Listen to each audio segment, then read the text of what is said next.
na nový začátek. Tata by byl pyšný. Život v Polabí plyne dál. Uvidíš, jak se ti to volno bude líbit. A řeka vždycky přinese něco nového Co jste našli?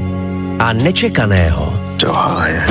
Zjistili proraženou lebku. Takže je to vražda. Balíte? Já bych s tím tak nepospíchal. Jak si mohli nevšimnout, že jim někdo na zahradě zakopal mrtvolou?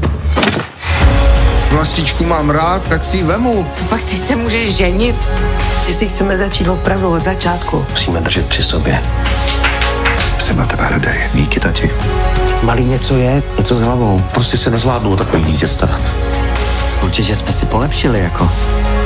A občas lituju, že jsem ti nerozbil hubu. Ta ženská si snad myslí, že to udělal táta. Oblíbený seriál se vrací. Musíme koukat dopředu. Polabí. Premiérové díly od 25. srpna na Primě.